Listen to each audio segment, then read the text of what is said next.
Surprise, motherfucker. 2020 is definitely the year of the hyper-naked motorcycle. Yes. And a massive contributor to that is camera. I think this is a hyper-naked. You think it's a large capacity super naked. What is it?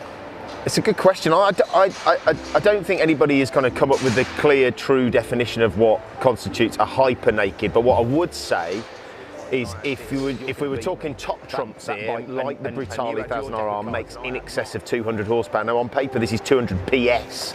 I know I'm splitting hairs here, but that's 197-ish horsepower. And I think, and I know we don't want to necessarily labour the point, because the last thing we want to do is come over here and kind of pull the bike apart, especially as it hasn't even been ridden yet by anybody. But this is significantly heavier than the other hyper-nakeds that are going to be rolling out for 2020. This bike tips in the scales, I think, fully fueled at 240, 238, 239 kilos, which is the equivalent hyper-naked. So what you're not taking into account though, Mark, is the massive, and I'm talking about massive amount of torque available, and the fact that all of these bikes, certainly in my opinion, are bonkers anyway. Oh, they're nuts. You know, so whether you're 100 foot-pound of torque. Yeah, I mean, it's the same as your average kind of family hatch, maybe more. And, you know, obviously a family hatch weighs 1.5 tons. This weighs a quarter of a ton, or less than. And sometimes, you know, you put your family in it as well. Yeah. You know. Well, you can put your family in this, but we'll get yeah. And I tell you what, that's a bloody fast bike, and that's got 140. Yeah, and of course the most significant difference, and we've touched on it, the Kawasaki achieve those types of torque figures. This is a supercharger, a forced induction bike, a proper production induction bike for the masses. Now, you know, obviously Kawasaki have been doing this for a while with the H2, with the H2 SX. You know, but I think in some respects they're a kind of different market. You know, they're priced at north of 25,000 quid. Morning. You know, this bike, 15 and change. Now there is going to be a ZH2 Performance. As yet, we don't know how that's going to be priced, and I'm assuming that'll just have a few more trinkets. But in principle, again, when we talk about hyper-nakeds, you know, this is the gateway bike, isn't it? You know, once you've spec'd a Panigale, once you've spec'd a 1290 Super Duke R, and let's not even mention the Brutale 1000RR at 15, dare I say it, you know, value. It's great value actually when you consider all that, and it's not like it doesn't come with any spec as well. It comes with a great spec. You know, not only are you getting obviously the engine performance, which we've talked about, but you are getting, you know, Showa big piston fork. Really good forks on the front and rear. You know, it's got Brembo M4 calipers. That's a strong setup, strong caliper, and you know, to be fair, you'll need it with that amount of power and weight. You know, but it's still going to stop really well. You just know it will. It comes with a really nice TFT. Actually, I've sort of fiddled around with it. Also, the switch gear on this is really nice. Switch gear is really nice. It has to be comes with cruise control. Comes with traction control. Comes with a IMU, so you can it can measure your lean angle sensor. So as standard with the bike, also comes fitted with a quick shifter up and down. I think that's great as standard. You normally have to pay extra for that, or you are having to now. You know, it's quite a lot of stuff as standard. You know, normally you're having to like go up, to the Sport Edition for that. But this thing comes as standard with that. It's quite impressive. It is impressive. I mean, the jury's out on this bike. I think one of the things, aside from the fact, and as much as I would say, you know, at 15, it does appear to represent some pretty good value. Still quite a lot of money for a motorbike, isn't it? So I don't want to throw all my eggs in one basket and kind of take a definitive position with it. I think we've got to ride the bike before we discover what it's really all about, because I do think, although it makes monster power, the weight can make a huge difference in terms of the characteristics of the way the bike rides. Is it a sport tourer? Is it a sport bike? You know, Kawasaki are placing it as, I think, as a super naked. That's what the spiel says. And obviously, when you look at all the marketing imagery and stuff, it's on track, it's tipped over. But I do think that they're bridging an interesting gap between, you know, sport tour, but you know, they've got a big selection of sport tours. We're going to talk about the new Z1000 SX as well, that's been updated for this year, aren't we? So really interesting. And of course, what we haven't talked about is the styling.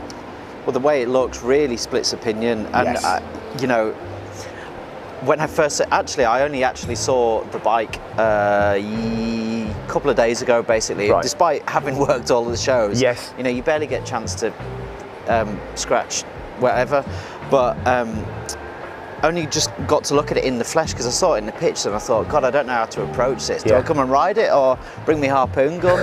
Because it looks like Moby Dick on the pictures. Actually, when you come to look at it in the flesh, it was like, crikey, have they sort of like widened it or something? Because actually in the flesh, it's a lot sleeker, it's a lot sharper, in my opinion. Yeah. And it might not be for everybody, but actually, I quite like the way it looks. I'm going to do my best to get the best visuals afterwards that hopefully does it a little bit more justice. I mean, look, I think there's no doubt that the bike in the flesh is a nicer looking thing than it is when you see it on images.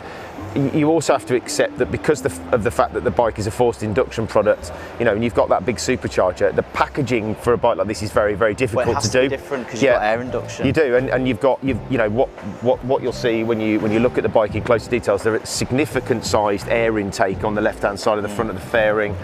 And, you know, so you've got to create kind of parity from one side. You know, it's got to have balance. It's got to have reasonable proportion. I mean. Yeah, it will split opinion, this bike. I was really super excited to check this bike out in the flesh, and I've got to be honest, I'm still not sure about what I think about its styling. You know, there's an argument to say it might be a tad fussy, but actually the riding position, the bar position is very, very good. And actually, one of the other things that I really like is it does feel very compact. You know, for a bike that packs 200 horsepower, weighs in at 238 kilos, its proportions are very small. So, you know, and we can talk all we like about weight, can't we? But we also know, having ridden multiple bikes of multiple different weights, you can ride a bike that's 230, 240 kilos, and it's fantastic to ride. What was your GS? Yeah, I mean, you're right there at 240, fully, you know, with a bit of fuel in it, easily, and what a brilliant bike to ride. So, you know, look, at the end of the day, we've both owned and ridden a lot of Kawasaki bikes. They know how to put a motorcycle together. They do. Yeah, they do. And you can kind of approach this thing and just say, yeah, you know, it's going to ride well. They will have engineered it as such that it rides well. That weight will be. You know, it's not all going to be sat. No, because they know what they're doing. No, and good tank range as well. I think we're 19 litres. 19 litres, yeah. What we're going to do with that exhaust, Mark? Because it's chunky. It's like a bazooka. Chunky's one way of putting it. Yeah. Chunky's one way. How many of the 238 kilos do you think that exhaust contributes to the weight of the machine as? At least 200 of them.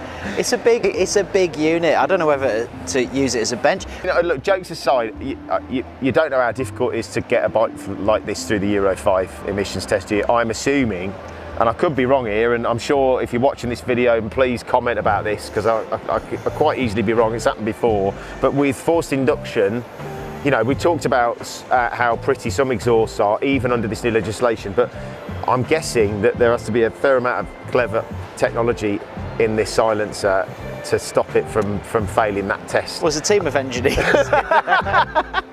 That's what it is, isn't it? You've got a team of engineers in that. There's 6 Japanese guys in there right now, all holding separate filters. It is massive though, isn't it? No, but look, you know, again, joking aside, it's a really easy fix. You're just going to buy an aftermarket unit, whack it on, and jobs are good. And you would have to assume, again, that I mean, that is going to contribute a significant amount to the weight of this bike, isn't it? 100%. It is. 100%.